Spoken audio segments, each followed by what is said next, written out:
Eu convidava os irmãos a abrirem a palavra de Deus em Neemias capítulo 1. Neemias capítulo 1.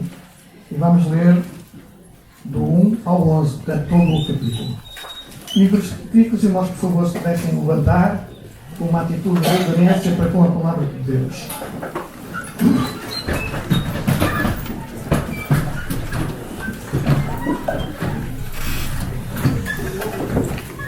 Neemias 1, de 1 ao 11. Diz assim a palavra de Deus. As palavras de Neemias, filho de Acalias, e sucedeu no mês de Quisleu, no ano 20, estando eu em Suzã, a fortaleza, que veio a Anani, um dos meus irmãos, ele e alguns de Judá, e perguntei-lhes pelos judeus que escaparam e que restaram do cativeiro acerca de Jerusalém. E disseram: os restantes que restaram do cativeiro lá na província estão em grande miséria e desprezo, e o muro de Jerusalém fendido, e as suas portas queimadas a fogo. E sucedeu que, ouvindo eu estas palavras, assentei-me e chorei, e lamentei por alguns dias, e estive jejuando e orando perante o Deus dos céus. E disse: ah, Senhor, Deus dos céus, Deus grande e terrível, que guardas o conserto e a benignidade para com aqueles que te amam e guardam os teus mandamentos. Estejam, pois, atentos os teus ouvidos e os teus olhos abertos para ouvir a oração do teu servo, que hoje faço perante ti, de dia e de noite, pelos filhos de Israel, teus servos. E faço confissão pelos pecados dos filhos de Israel, que pecamos contra ti. Também eu e a casa do meu pai pecamos. De todo nos corrompemos contra ti. E não guardamos os mandamentos, nem os estatutos, nem os juízos que ordenaste a Moisés, teu servo. Lembra-te, pois, da palavra que ordenaste a Moisés, teu servo, dizendo: vós transgredireis, e eu vos espalharei entre os povos. E vós vos convertereis a mim, e guardareis os meus mandamentos, e os fareis. Então, ainda que os vossos rejeitados estejam no cabo do céu, de lá os ajuntarei e os trarei ao lugar que tenho escolhido para ali fazer habitar o meu nome.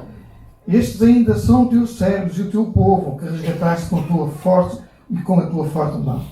Ah, Senhor, estejam, pois, atentos os teus ouvidos à oração do teu servo e à oração dos teus servos que desejam temer o teu nome. E faz prosperar hoje o teu servo e dá-lhe graça perante este homem. Então, era eu, copeiro do rei. Que o Senhor abençoe esta palavra ao nosso coração. Podem sentar.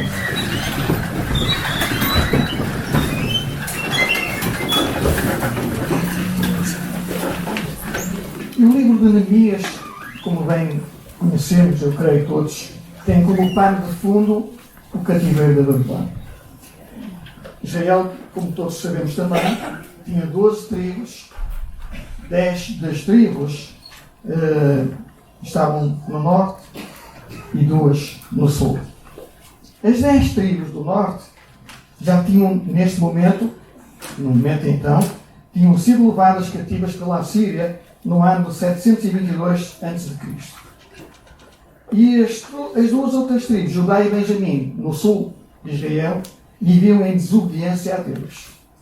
E chegou a altura, no coração de Deus, de fazer disciplinar o seu povo, os que viviam lá na margem do sul.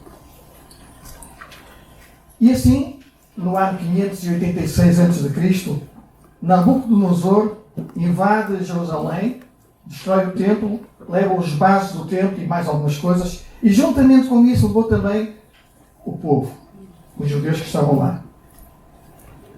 E eles foram levados para cativeiro e tiveram em cativeiro cerca de 70 anos, como diz a palavra. Alguns anos antes, no ano 539 a.C., a Babilónia cai nas mãos de um grande império também, o Império Medo-Persa, que era governado por um homem chamado Ciro, o rei Ciro, que era conhecido como Ciro o Grande, poderoso. Este Ciro publica um decreto permitindo que o povo fizesse a reconstrução. Acontece, porém, que alguns inimigos de Israel escreveram uma carta ao rei dizendo que eles estavam a ser mal intencionados nas suas pretensões de reconstrução. E o rei volta atrás e diz: acabou, não há mais construção sigam o vosso caminho com a vossa vida. Entretanto, é nesta altura que Deus levanta dois homens bem conhecidos de todos nós, o profeta Ageu e o profeta Zacarias. E Deus levanta estes dois profetas para tentar encorajar o povo à reconstrução e a voltarem-se para Deus. Algum tempo depois, acontece que Esdras fica tão triste quando começou a perceber o comportamento do seu povo. Ficou tão triste. E pergunta ao seu irmão o que é que havia de fazer. Entretanto, Neemias, que nós sabemos todos que era copeiro do rei, pergunta ao seu irmão Hanani, como vimos na palavra que lemos, pelos judeus que escaparam do exílio. O que é que era feito destes que não foram exilados? Os que não tinham ido, portanto, para o exílio. E ele diz que eles se encontravam em Jerusalém em grande miséria e desprezo. Os muros estavam derrubados, as portas estavam queimadas a fogo e o povo vivia de uma forma terrível, muito martirizado. Houveram dois homens neste cenário que foram cruciais para que esta reconstrução pudesse ser feita. E estes homens, um deles era Esdras, conhecido como o mestre, o escriba, e o outro era Neemias, que era um homem de oração, um intercessor. Alguém que realmente estava disposto a interceder pelos outros. Não só por si, mas também pelos outros.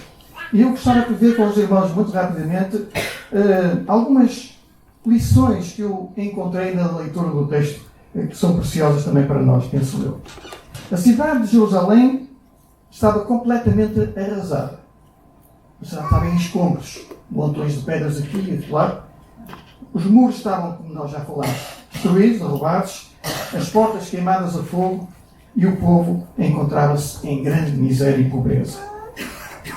E é neste contexto que Neemias se levanta, não propriamente a cadeira, mas se ergue para ir de encontro às necessidades dos seus conterrâneos, do seu povo. E, em primeiro lugar, quem era Neemias? Não vou fazer aqui uma descrição pormenorizada, mas lembrar alguns aspectos que nos levam a tirar conclusão em relação àquilo que ele era. Quem era Neemias? Neemias era, acima de tudo, um intercessor. Alguém que intercedia pelos outros. Não pensava só em si, pensava nos outros. Era alguém que sofria com o sofrimento do seu povo. No versículo 4, que nós acabamos de fazer a leitura, está escrito: depois de ouvir estas coisas, sentei-me e chorei, lamentei por alguns dias e continuei a jejuar e a orar perante o Deus dos céus. Irmãos, há problemas na vida das pessoas que não são fáceis de resolver e que muitas vezes não se resolvem a não ser que alguém interceda por esse assunto, por essa causa. Deus é soberano e na sua soberania Deus pode agir sem que o povo ore. E certamente já o tem feito muitas vezes. Mas Deus escolheu agir em resposta ao clamor de Neemias e dos seus conterrâneos. Porque Deus tem uma forma muito própria de lidar connosco. Por isso Jesus disse: não tentes, nada tentes, porque nada pedires. Não tentes porque não pedem. Pedi e dás-te-nos-á. É o princípio de Deus, é este pé que eu dou. Talvez se Neemias não tivesse sido o homem de oração que foi, o futuro de Jerusalém poderia muito bem ter sido outro. O texto diz-nos que ele chora, que ele jejua e que ele ora. Porque o peso dos problemas do seu povo pesava também no seu coração. Isto mostra que Neemias orava não só pelas suas causas, pelos seus problemas, mas também pelas causas dos outros. Ele importava-se com os outros. Ele tinha mesmo um comportamento verdadeiramente cristão, apesar de nessa altura que ele não estava presente, pelo menos da forma como conhecemos hoje. Mas já estava. Neemias era o copeiro do rei. Nós sabemos bem isso. Ele vivia bem, no conforto de um palácio real, comia e bebia daquilo que o rei comia e bebia também. E o rei tinha uma grande estima por Neemias. Neemias era visto pelo rei como um homem respeitável, porque ele tinha uma grande consideração. Portanto, estamos a falar de um profeta de Deus que era apreciado e até, vamos dizer, louvado pelo seu comportamento pelo próprio rei. Mas o problema que atinge os israelitas atingiu também Neemias, o coração dele. Isso pesou no seu coração. É que mais vezes nós nos interessarmos uns pelos outros e orarmos uns pelos outros porque sentimos a dor e o sofrimento do peso que está sobre o nosso irmão. Por que será que Neemias se importava tanto com o seu povo? Quando ele diz, os muros estão derrubados e as portas queimadas a fogo, podemos pensar que isto era uma reconstrução, nada mais. Não percebo a dificuldade. Mas naquele tempo, irmãos, as cidades não tinham proteção. Cidades não tinham polícias para zelar pelos seus cidadãos, para cuidar dos seus cidadãos, para os proteger. E por isso, muros quebrados, portas queimadas, significavam uma cidade vulnerável, completamente exposta a tudo e a todos. Era esta a condição da cidade de Jerusalém. O povo vivia num caos completo. Se podemos imaginar o que é caos completo, era isso que estava a acontecer. Eles estavam em grande miséria, como que esquecidos, abandonados e desprezados naquela cidade.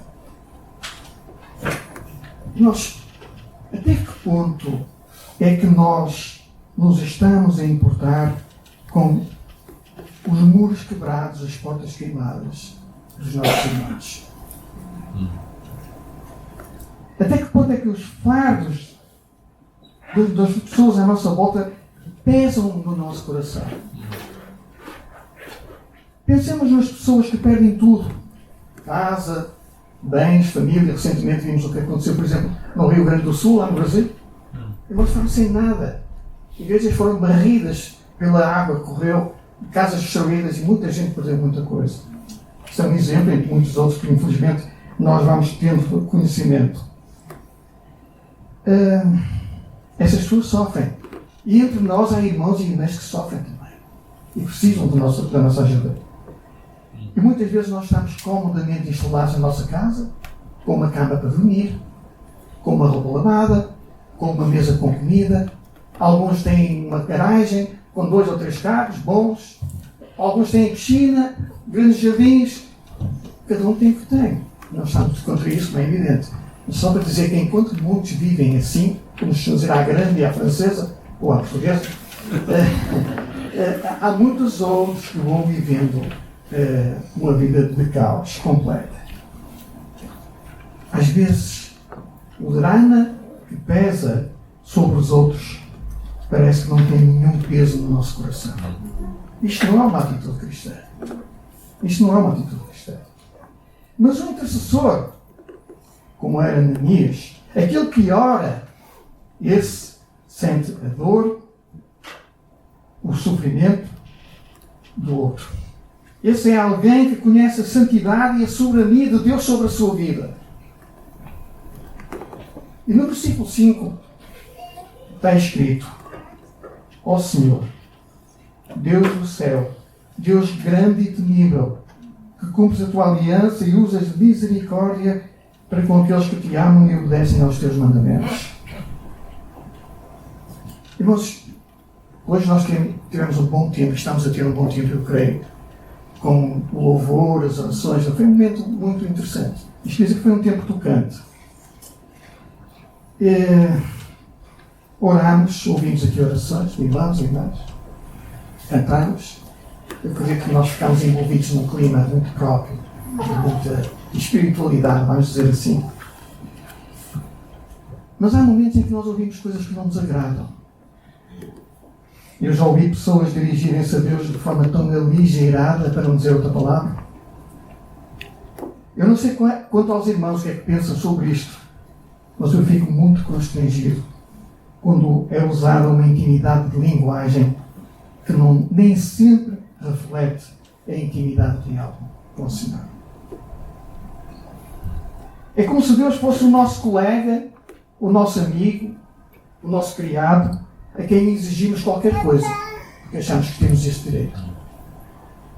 Quando eu olho para alguns homens da Bíblia, sobretudo aqueles que eram mais íntimos de Deus, que tinham mais comunhão com Deus, ou pelo menos esforçavam-se nesse sentido, e vejo a forma humilde e reverente como se dirigiam a Deus, eu fico assustado com o que eu sou hoje. Parece que muitos vulgarizam Deus. Quando diz assim, bom Deus. Bom Deus. No texto que nós lemos esta manhã, o texto base da nossa reflexão, vemos Neemias aproximar-se de Deus, vejam com que palavras. Ó Senhor, Deus do céu, Deus grande e temível.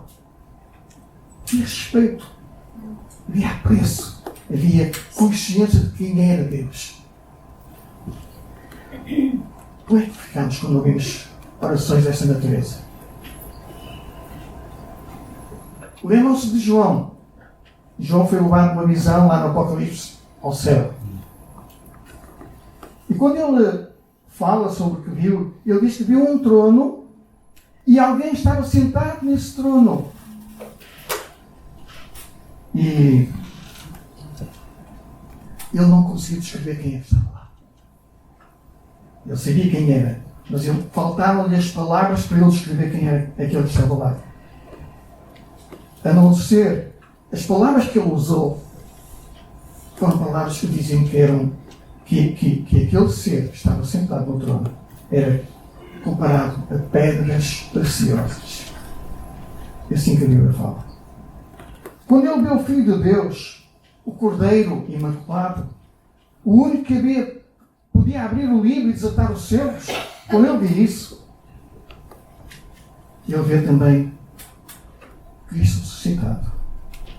Ele vê a visão, a majestade e a grandeza e a glória indescritível de Deus. Irmãos, quando nós oramos, não estamos a orar com um ser igual a nós. Temos consciência disso. Oramos ao Senhor soberano, ao Senhor das nações e do mundo, da história, aquele que tem poder para fazer novas todas as coisas. Oramos àquele que tem poder para agir, poder para reverter o quadro e para mudar o rumo da história. Oramos ao nosso Criador. Oramos ao Todo-Poderoso Deus e Soberano Senhor.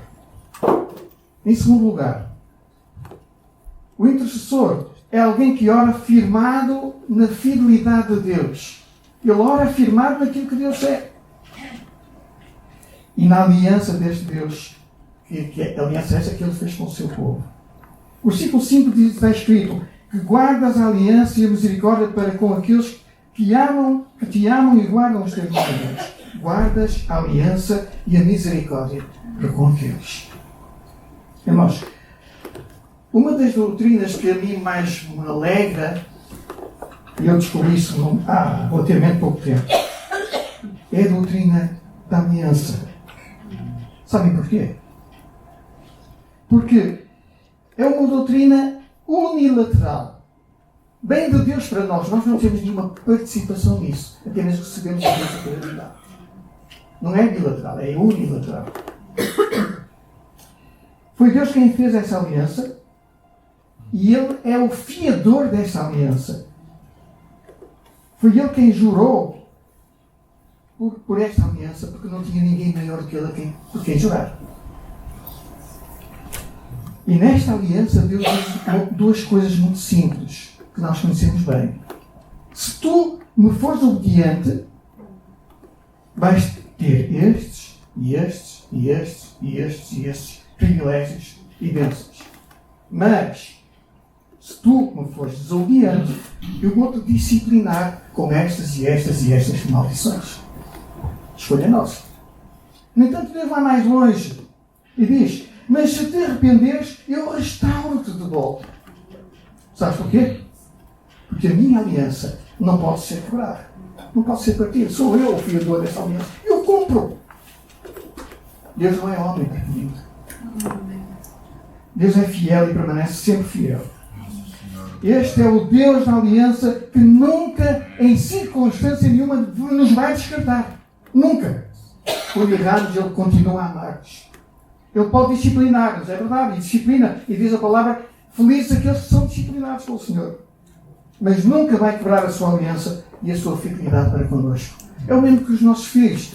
A maior parte de nós estamos aqui, temos filhos. Nós já têm netos, mas têm filhos. E os filhos podem fazer o que fizerem. Nunca vão deixar de ser seus filhos. Nunca. Nunca. Os direitos que eles têm desde nascer até morrer vão continuar sempre presentes. Vão ser sempre filhos. Nossos filhos. Em terceiro lugar, o intercessor é alguém que busca Deus em oração. E faz-o de uma forma persistente. Não é buscar e depois esquece. Já fiz a oração. Senhor, tu podes fazer isto ou aquilo. Eu sei que podes. Então vou deixar isso ao teu cuidado e esperar. Afinal, Senhor, tu sabes tudo. Conheces tudo, tu vês tudo. Eu não vou falar mais contigo sobre este assunto. Será que esta é uma oração que Deus aprova? Vejamos o versículo 6. Está escrito: estejam, pois, atentos os teus ouvidos e os teus olhos abertos para acudir à oração do teu servo, que hoje faço na tua presença, dia e noite, pelos filhos de Israel, teu servo. Bom, se Deus sabe tudo, e Deus sabe tudo mesmo, por que é que devemos orar e persistir na oração? Pode alguém perguntar, não é? Faz sentido.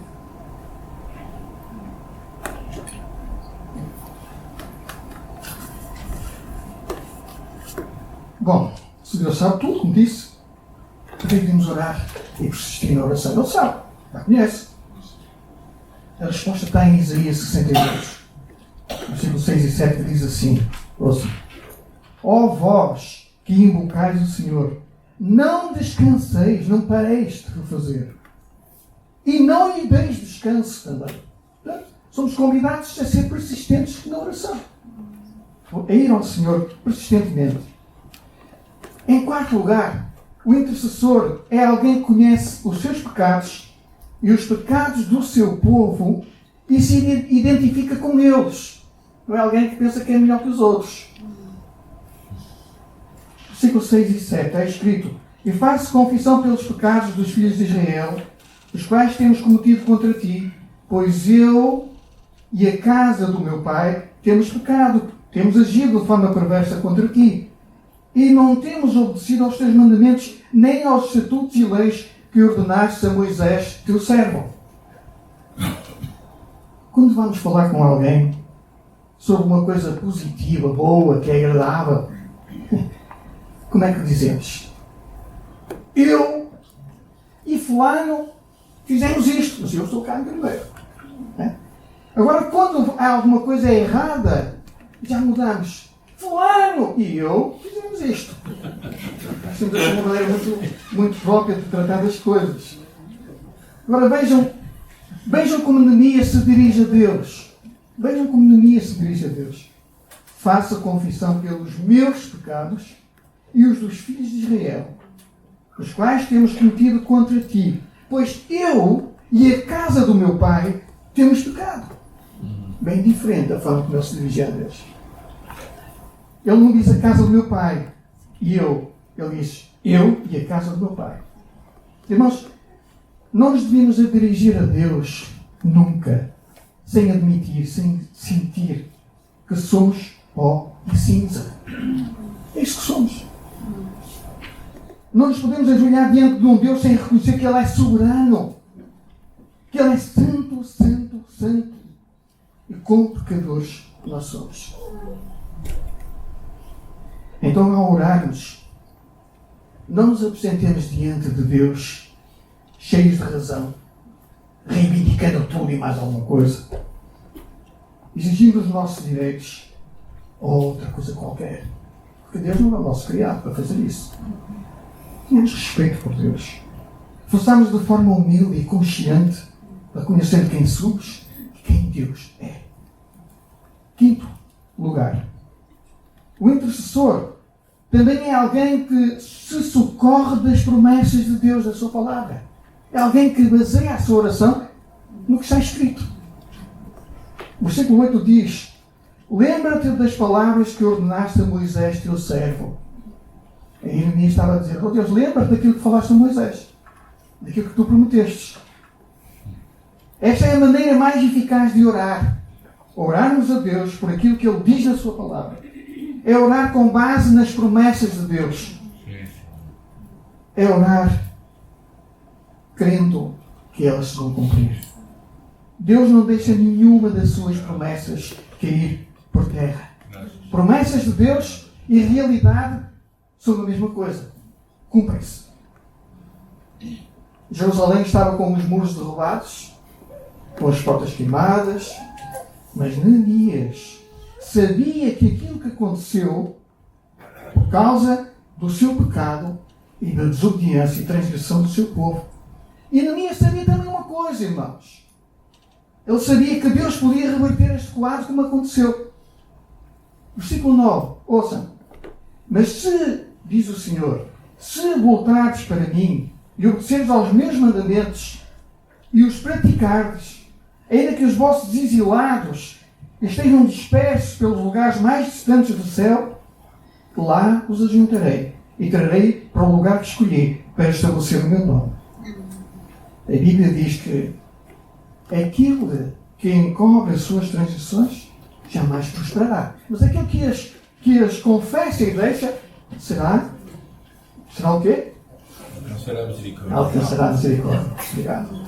Alcançará misericórdia. Aquele que omite está feito.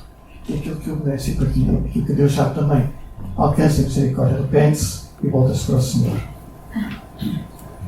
Acredito que Neemias oraria mais ou menos assim: Senhor, eu estou diante de Ti, reconhecendo o meu pecado e o pecado do meu povo, e confessando o meu pecado e o pecado do meu povo, e assim irei continuar a orar. Tu já disciplinaste o teu povo, mas Senhor, agora veja, lembra-te que também nos prometeste que se nós nos arrependêssemos e nos voltássemos para Ti, Tu nos chamarias de novo de todos os lugares da terra e nos juntarias no lugar que eu escolhi por Ti para nós. Porque os Teus planos não podem ser frustrados. Tu és fiel à Tua aliança. Creio que, se calhar, no início poderia fazer uma oração parecida com esta. Agora, irmãos, eu gostava que pensassem comigo no versículo 10. Vejam a consolação que nós encontramos neste versículo. Eles são os Teus servos e o Teu povo, que resgataste com o Teu grande poder, com o Teu braço forte. Ninguém está a dizer: olha, lembra-te, sabes quem eles são? Sabe? Eles são Teus, são Teu povo, são Teus filhos. Tens responsabilidades com eles. Ou seja, Neemias dizia: Senhor, o povo está em Jerusalém, com a cidade destruída, com os muros partidos, as portas queimadas, em grande miséria, mas, Senhor, eles ainda são Teu povo.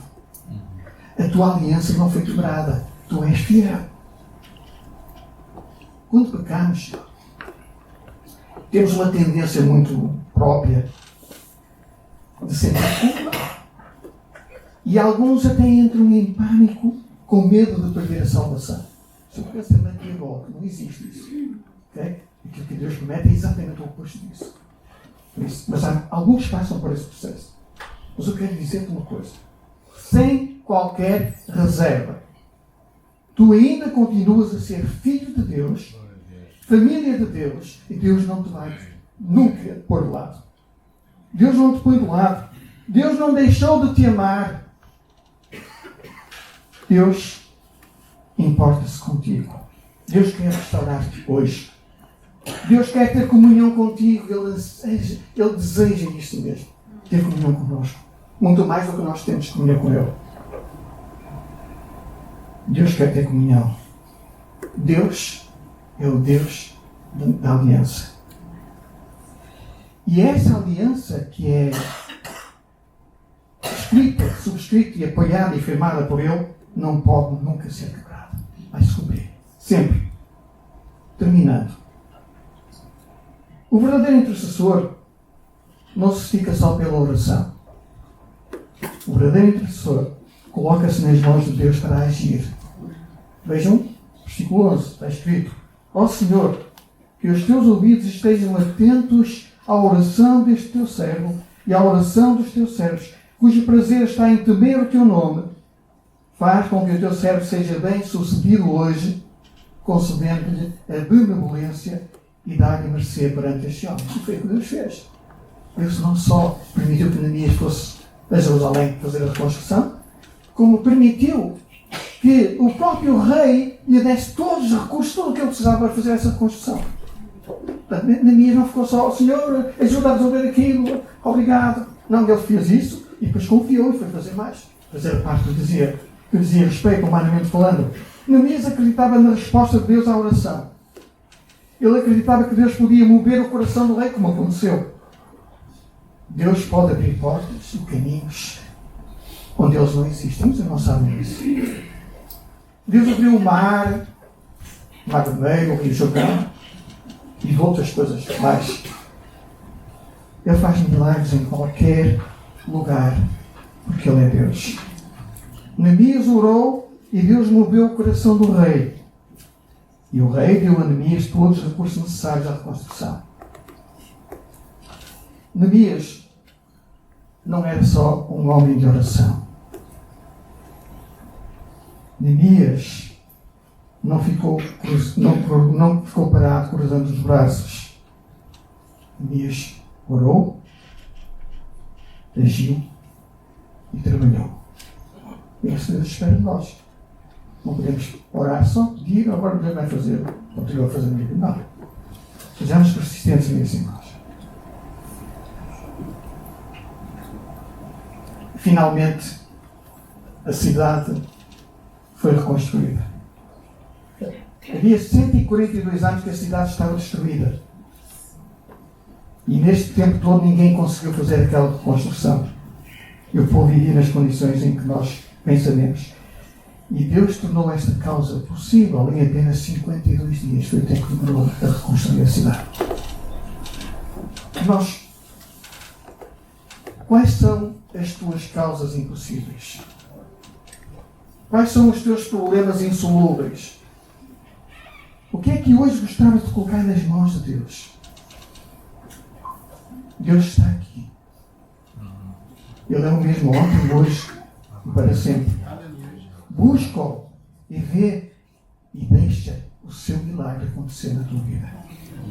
Então, a minha oração é que o Senhor aplique esta palavra ao nosso coração e nos ajude a viver em sintonia com a sua verdade.